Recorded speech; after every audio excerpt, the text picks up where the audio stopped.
complex web of relationships rules all life on Earth. All species are interconnected.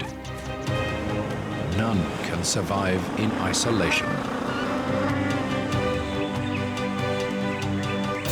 While some relationships are one-sided, others are mutually beneficial. From loose associations to tight-knit partnerships.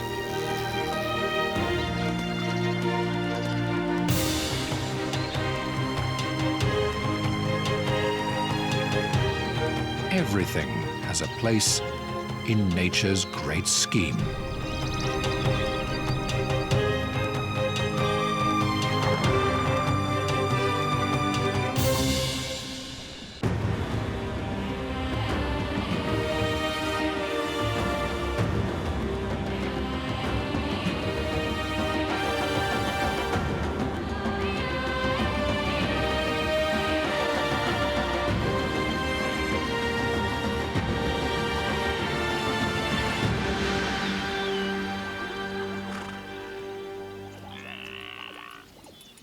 The summer sun is baking the savannas of Africa.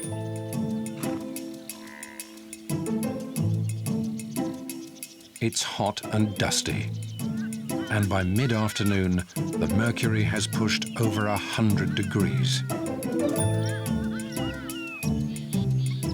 Seeking relief from the thermal onslaught, this white rhino is heading for his local watering hole.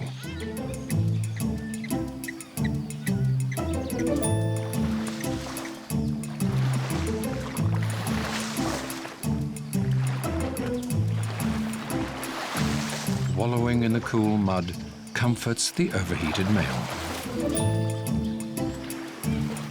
He's not only hot, but also bothered by an infestation of blood-sucking ticks.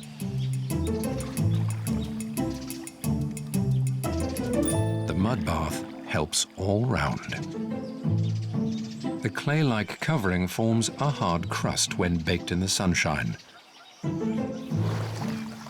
allowing the rhino to rub himself down, knocking off the ticks.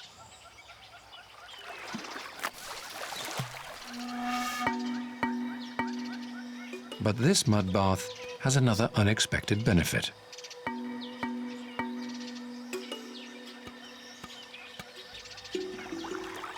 A group of very unusual beauticians is hard at work. They're African helmeted turtles.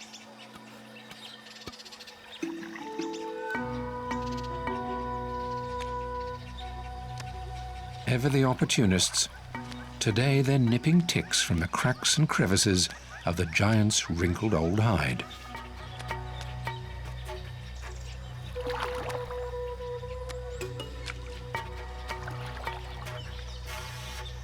Two animals mutually benefiting each other may seem unusual. But all across the continent, there are animals cooperating in a complex web of life.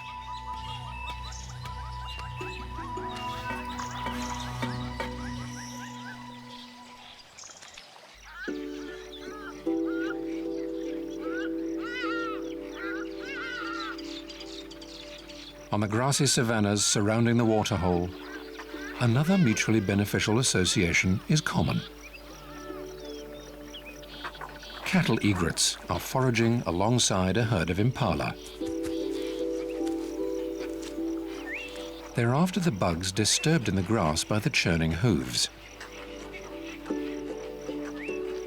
It's a clever strategy. Egrets following large grazers like this Cape buffalo catch up to 40% more prey than lone foragers.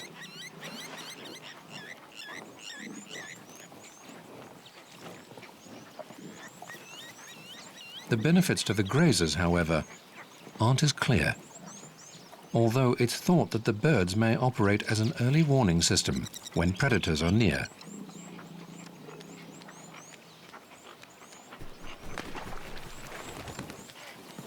Such teamwork is an integral part of life across Africa.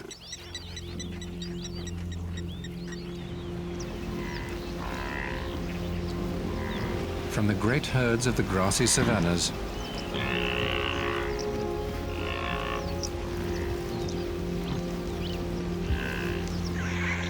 to the freshwater lakes, where flocks of birds numbering into the thousands congregate to reap the bountiful food rewards.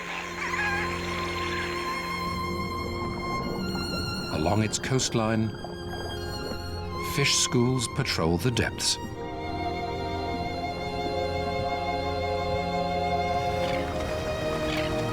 While the surface boils with giant pods of common dolphins.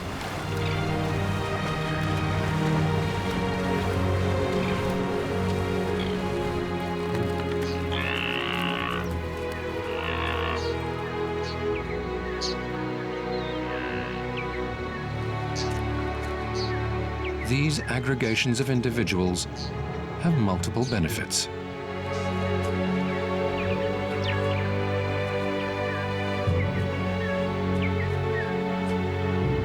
The more eyes looking out for predators, the better.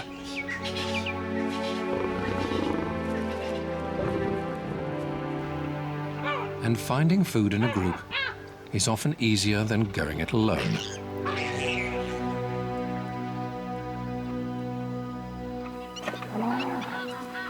This is particularly true when different species work together. One of the best examples of loosely cooperating individuals of different species takes place on the open grasslands of East Africa.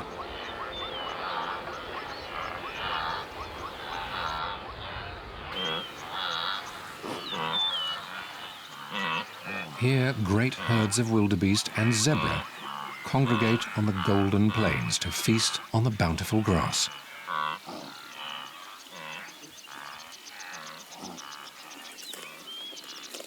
While this looks like a random gathering, there is actually a specific organization in the way the two species operate. Both are grazers. But even though they live side by side, they target slightly different parts of the grass they eat. Zebras move through first, munching the tallest grasses.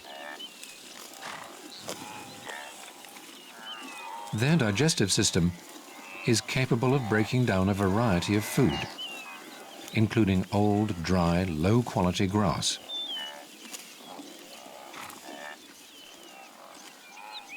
In their wake come blue wildebeest, which are better adapted to eating shorter, more nutritious shoots.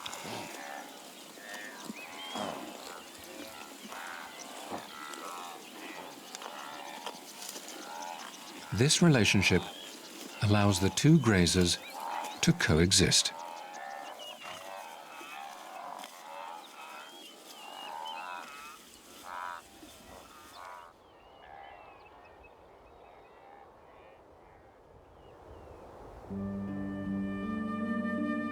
Complex interactions between species are not limited to animals, and some of the best examples occur in the lush mountain forests of Africa.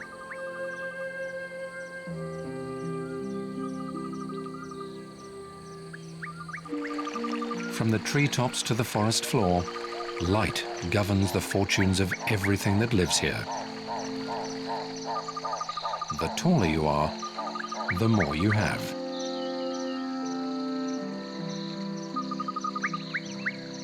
Trees invest in giant trunks to support a wide canopy high above the ground, ensuring they get the lion's share of sunshine. But one group has evolved a more cost-effective way to rise above the masses.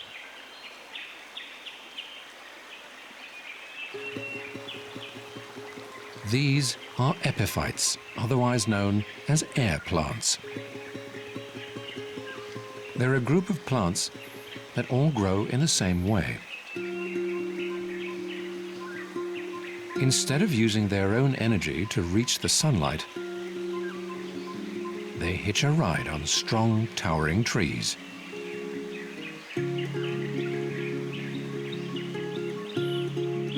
orchids are probably the best-known epiphytes. Their specially adapted roots anchor the plants to the trunk of their host. And as the tree grows, the air plant gets closer to the sun. But the roots are only for support. The plants are completely harmless, absorbing all the nutrients and water they need from the air or falling leaf litter trapped by their stems and roots on the trunk.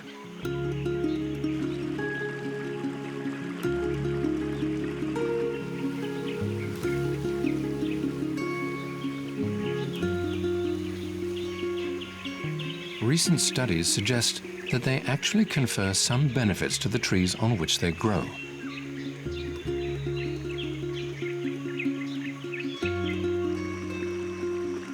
In the forest, water is critical, and trees that are able to get more of it, or conserve the amount they have the best, grow better.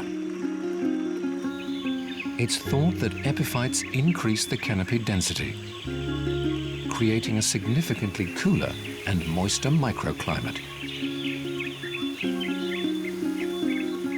So the trees lose less water through their leaves.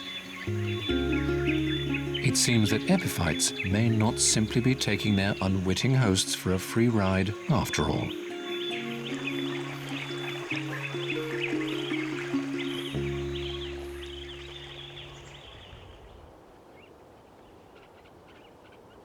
On the high Simien Mountains of Ethiopia, another epiphyte species has a more complicated relationship. Up here in the pure mountain air, fog and rain are common. Bizarre creatures and mystical trees dot the landscape.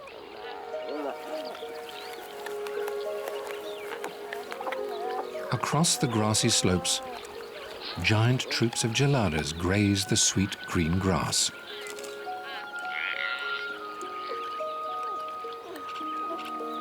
Surrounded by trees, hung with lichen or old man's beard, like characters out of the Lord of the Rings. The lichen is a sign of the environment's good health. At the faintest whiff of pollution, it dies off. While lichen also uses trees to reach into the light, the real magic of this species lies in another, much closer relationship. Lichens are actually not one single species, but two, an algae and a fungus. The lives of these are so closely woven that they now appear as one.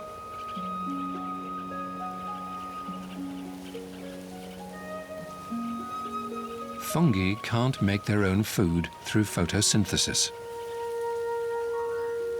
So they've evolved in partnership with a unicellular species of green algae. The algae photosynthesize, turning sunlight into sugars, which feed the fungi,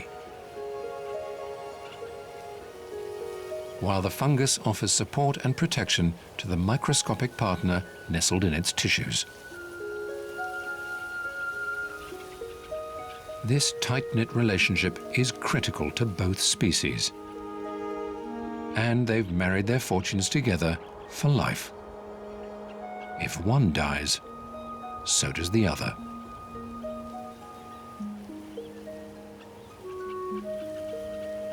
A close, mutually beneficial relationship such as this is known as mutualism.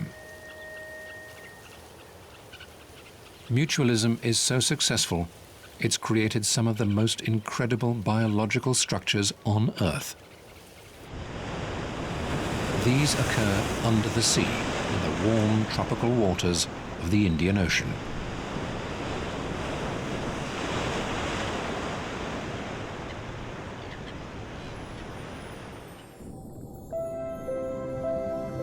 colourful reefs abound in its clear blue waters.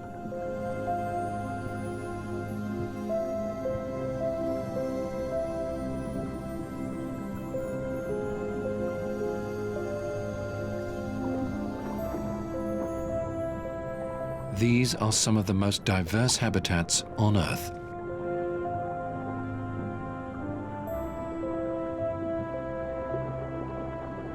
Fish life is prolific.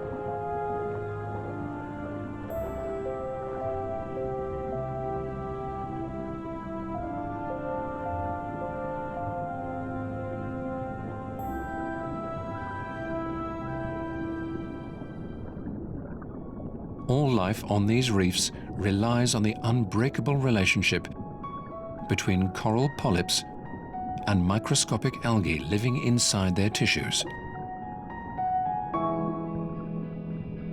To the naked eye, coral looks like a single animal. But, like the lichen, it's actually two different organisms. During photosynthesis, the algae produces sugars and lipids. And the polyp feeds on these, using this free food to build the impressive calcium carbonate skeletons that are the very foundation of coral reefs.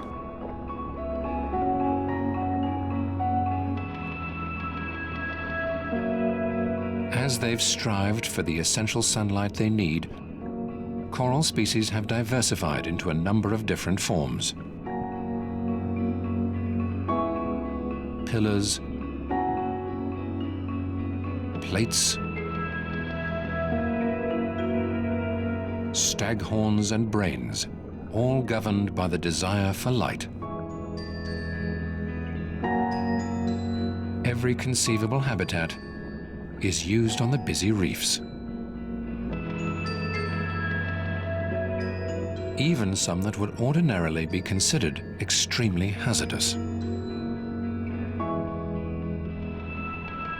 The venom-laden tentacles of an anemone are suicide for most fish. A 2-bar clownfish is surrounded. Remarkably, he's safe.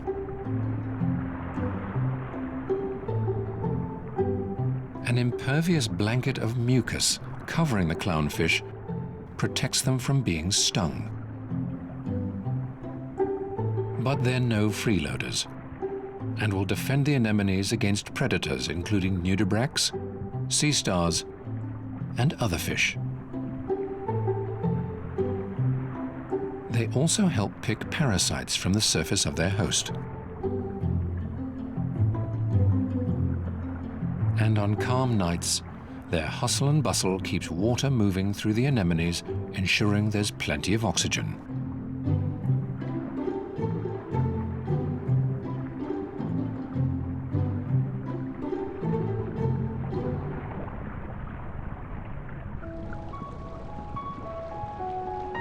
Other sea anemones have struck a different sort of partnership. They've hitched a ride on the shell of a hermit crab. This provides meals for the anemones, which catch bits of food that escape the crab's claws. In return, the crab uses the anemone's stinging tentacles to ward off predators. So it's win-win.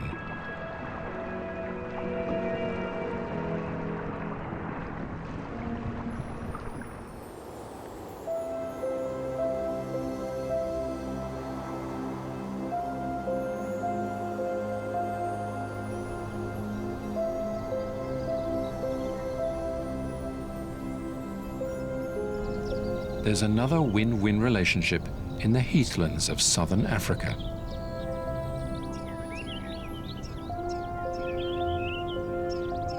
Across this floral wonderland, a battle for procreation is part of everyday life. Many plant species here throw their spawn to the wind, using wind power to pollinate.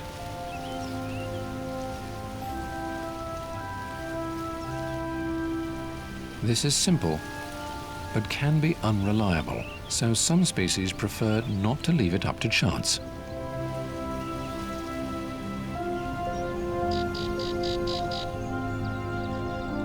They invest their energy in creating sweet nectar and brightly colored flowers to attract pollinators such as sunbirds or sugarbirds. One such group of flowers are proteas. Their colorful flowers are like beacons, luring sunbirds with the promise of nectar. As the birds feed, they become dusted with pollen, which they carry from flower to flower as they seek out more nectar. In turn, the sugary nectar helps fuel the high metabolism of the birds as they flit from bush to bush. Plants have been particularly good at forging these kinds of relationships.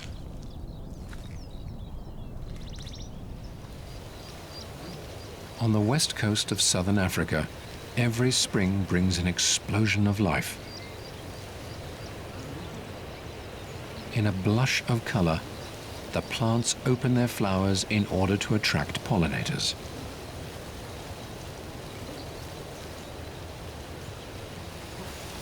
This is their breeding season.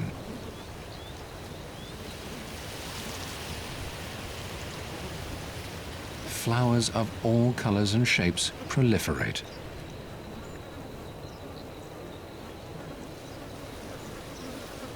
There's lots of competition for suitable pollinators. To increase their odds in the race, the Medestert plant has invested in super long flowers to lure a very special pollinator.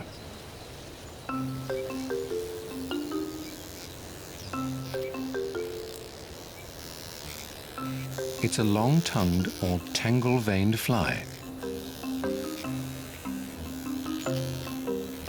His proboscis measures 2 inches or more.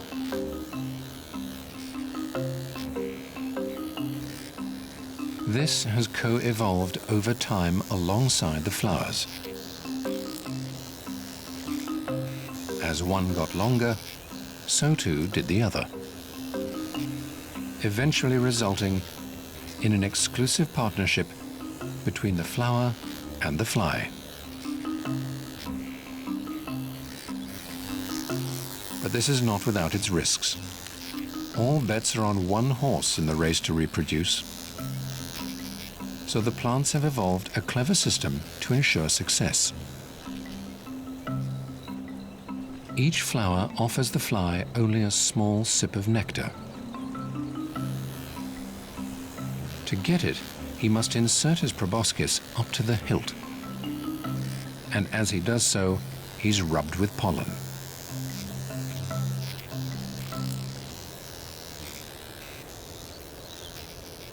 But with only a small amount of nectar in each flower, the fly must move from plant to plant in order to get all that he needs.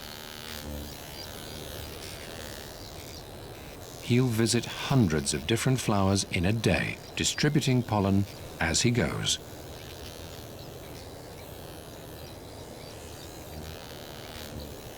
This intricate relationship is mutually beneficial to both species. The flower guarantees the services of a dedicated pollinator, while the fly need not share his precious nectar with any other insect species in the area.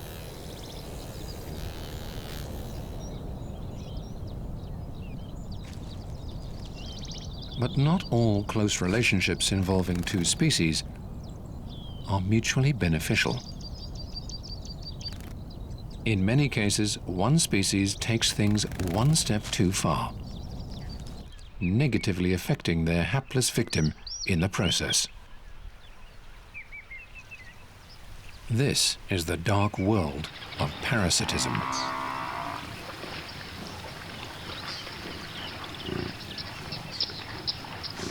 A herd of African buffalo is resting through the heat of the day.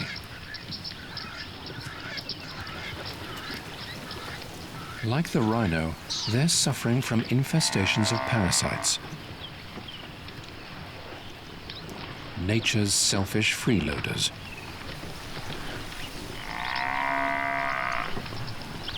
Ticks are arguably the most iconic parasites in the world, familiar to any household pet owner. These depend on their ability to suck the blood of others.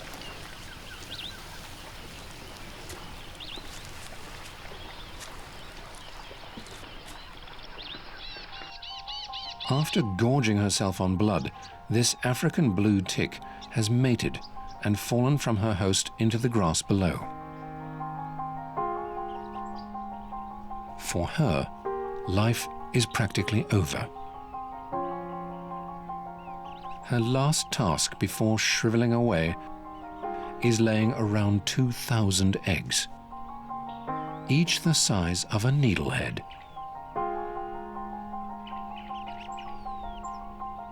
It's now up to the next generation. Instinct drives the nymphs up into the long grass.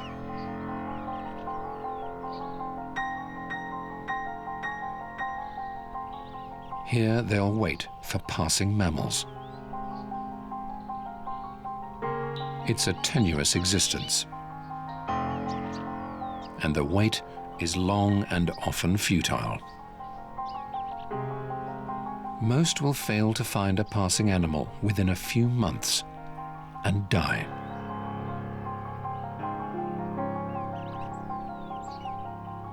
Nymphs can detect increasing levels of carbon dioxide, which indicate the presence of a nearby host.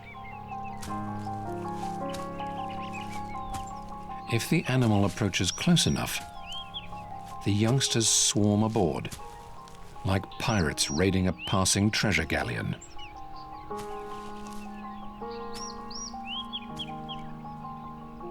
Ticks are arachnid invertebrates, distantly related to spiders. Their specialized mouthparts enable them to pierce thick hide and suck blood from a range of animal hosts. More than 1,000 ticks can congregate on a single individual. Once aboard, however, blue ticks only latch onto one animal for their entire life.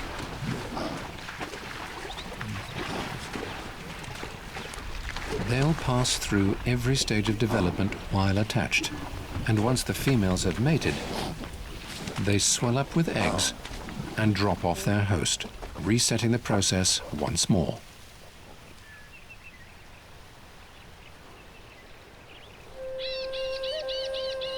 Parasitism is not limited to the animal kingdom. Many plants have evolved to take a similar advantage of defenseless hosts.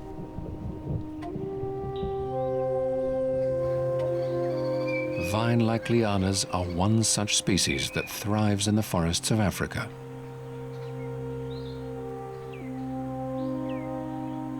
Like epiphytes, they too have hitched a ride on trees into the sunlight high up in the canopy above. Unlike the air plants, however, lianas are rooted in the soil. And the presence of lianas comes at a cost to their host.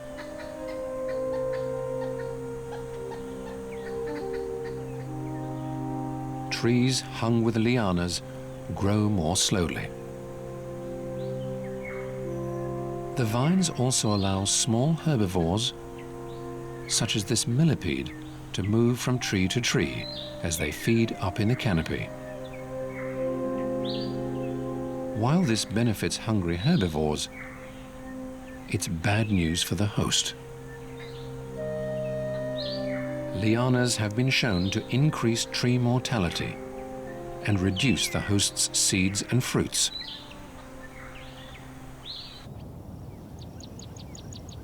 Out of the forest, on the heathland-covered slopes, another parasite invades a host. But unlike many of the species inside the forest, it's not hitching a ride. This tangle of bright green stems is a mistletoe. But there's no romantic Christmas tradition in this relationship. It's stealing the very lifeblood from its host.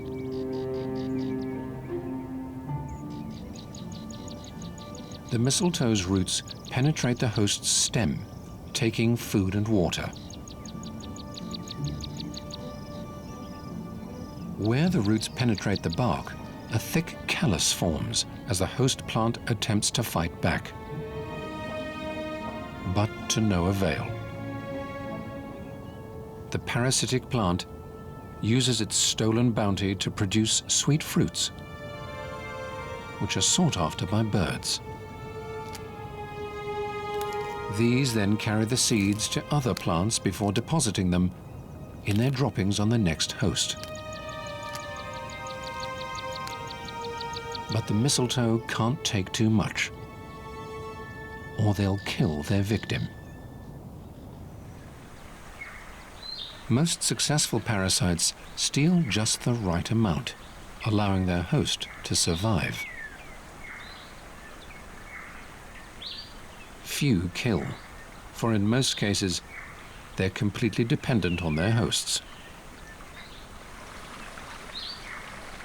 If the host dies, so do they. The matapalo, or tree killer, is a notable exception, otherwise known as the Strangler fig.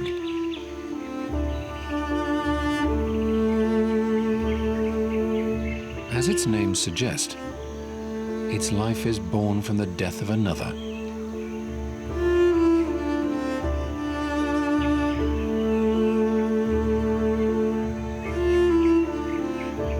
This parasite starts out in the canopy. Birds and other fruit eaters deposit fig seeds where they germinate in the uppermost leaves of the host. These harmless origins soon take a dark turn.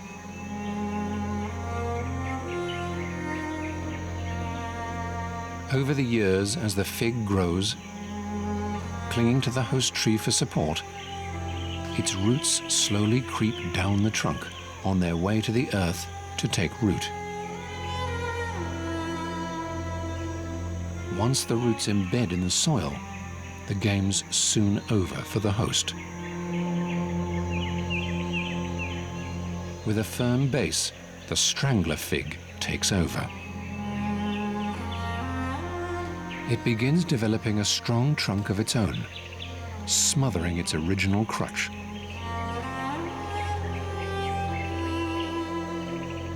As it grows in strength, it also sucks up most of the nutrients and water meant for the host tree,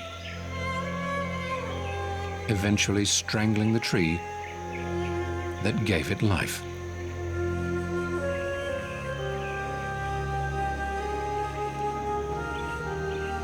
Most Strangler figs have hollow cores.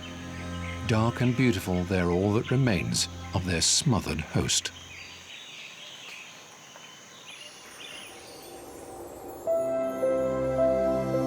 Not all deadly parasites are forest giants.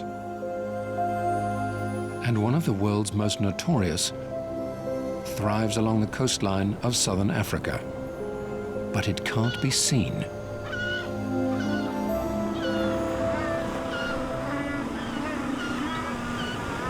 This is Boulders Beach, 18 miles south of Cape Town. One of only 3 mainland breeding colonies of African penguins.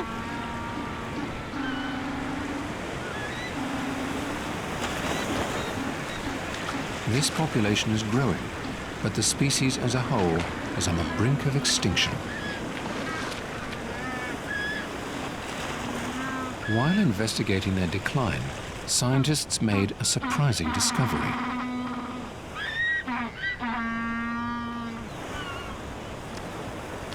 the penguins were suffering from a microscopic parasite in their blood that is a form of malaria.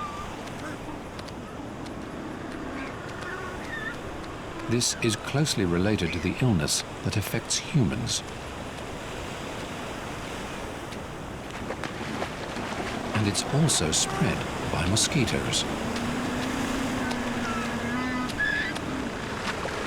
Once infected, the penguins, like humans, experience depression, vomiting, and have difficulty breathing. Death often follows.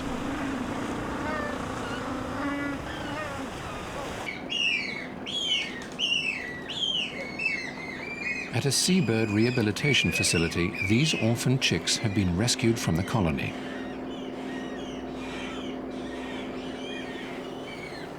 Their parents were struck down by malaria.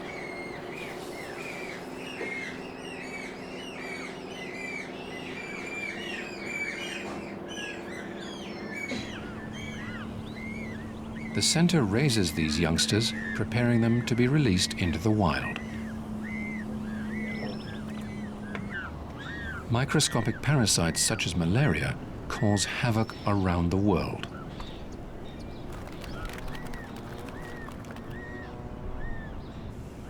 Millions are spent each year treating victims, including penguins.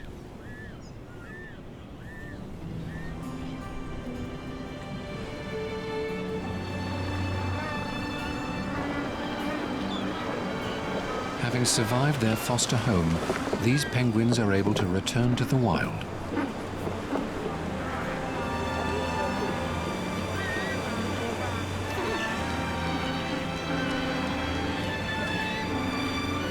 As they waddle free, their future looks good.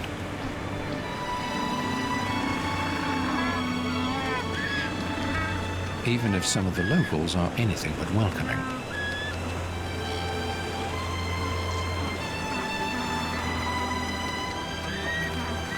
Within minutes, the released birds have mingled into the crowds, swimming free once more in the oceans of southern Africa. Parasites, by definition, benefit at the expense of their hosts. But sometimes they aren't the only ones that get an advantage.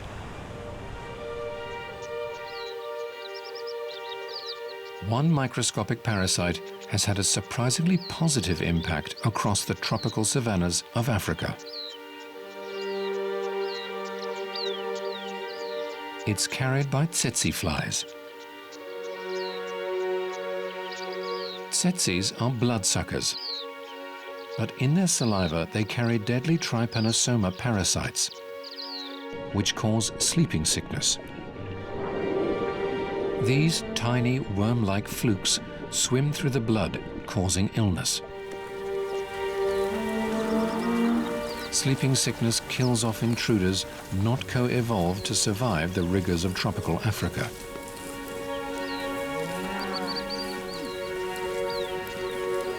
Humans, horses, and cattle are all at risk.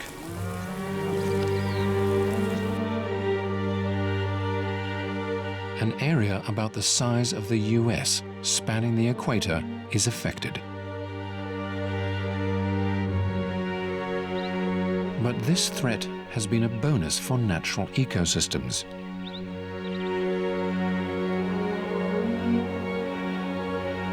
Humans had to avoid tsetse-infected areas throughout history. This left large tracts of Africa relatively wild and untouched. And many of these regions became the original African national parks and reserves because the land couldn't be used for cattle farming. Without these parasites, the relentless destruction of the continent brought on by farming would have continued unabated. Now researchers monitor the spread of the illness carefully and continuously check herds in the surrounding areas for infections. Although there are treatments and strict control measures to reduce tsetse flies across Africa, the benefits of this parasite to conservation will be felt for many generations to come.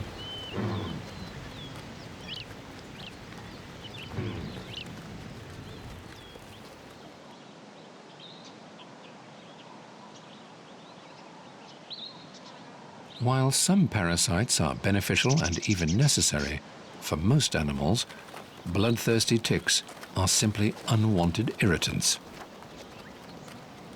All mammals are affected. Even the tallest don't rise above the swarms.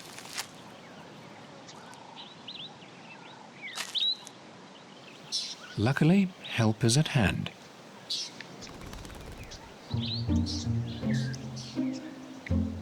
Red-billed oxpeckers target ticks on large mammals by scissoring through their fur with their beaks.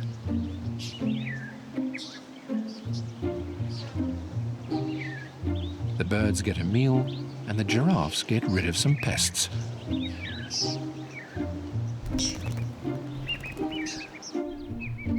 But even this relationship is not as clear-cut as it seems. For many years, it was thought that oxpeckers only benefited large mammals by removing ticks. But new research has challenged this. Oxpeckers also peck at sores and lesions on their host's skin. Now it's thought that they may actually be after the blood inside engorged ticks rather than the ticks themselves.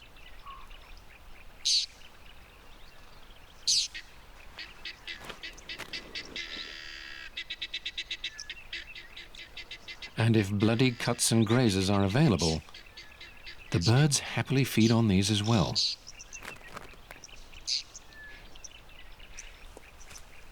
The more the oxpecker jabs at the bloody wound, the slower it heals, and the risks of infection increase. This macabre feeding habit has earned them the nickname vampire birds, and makes the birds parasites. In nature's never-ending web of relationships, the helper can become the harmer in the blink of an eye.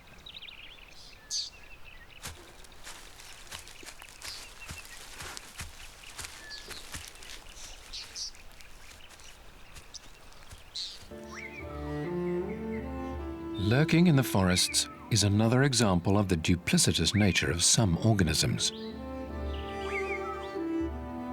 Bracket fungi are hugely beneficial to natural systems. They feed on dead and decaying trees, recycling valuable nutrients back into the environment. Fungi form their own biological kingdom, with more species than vertebrates and plants combined. Although they look like plants, fungi can't photosynthesize, so they must form partnerships with other organisms, such as in the lichens, or they must feed on other organic material. Some species attack large living trees, sucking valuable nutrients from the gentle forest giants. Bracket fungi species such as these are seldom lethal, and the trees tolerate the unwanted adornments, tapping into their trunks way below the canopy. Another species of parasitic fungi has, however, been pressed into service by conservationists in South Africa. As humans moved around the planet, they intentionally and unwittingly introduced new species to the places they visited. Sometimes with disastrous consequences. Some plant species take to their new homes too well and rapidly expand into a nuisance.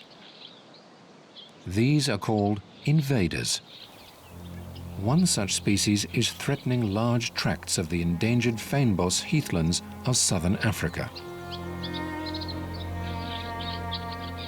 Black wattle, a type of acacia, was introduced into South Africa because its bark was used for tanning leather. Now, huge areas of the region are covered by these invasive trees, crowding out native species.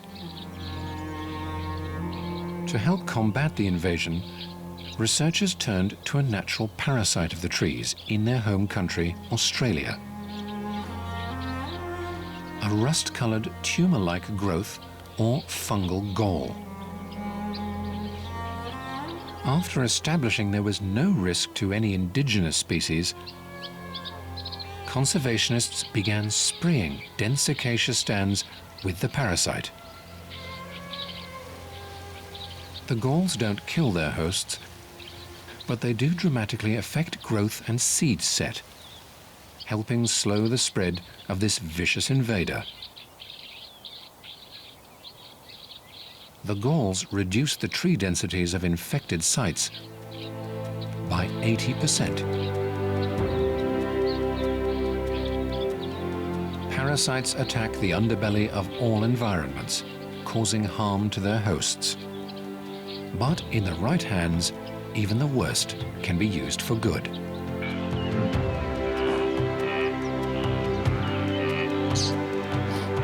Every creature faces life as an individual, but rarely alone. All species on the planet are deeply connected in a delicate web of interactions. While some are clearly understood, others are not, reinforcing the need to think of our world not as a collection of isolated individuals, but as a large, magical, mysterious whole. Far more complex than the simple sum of its parts.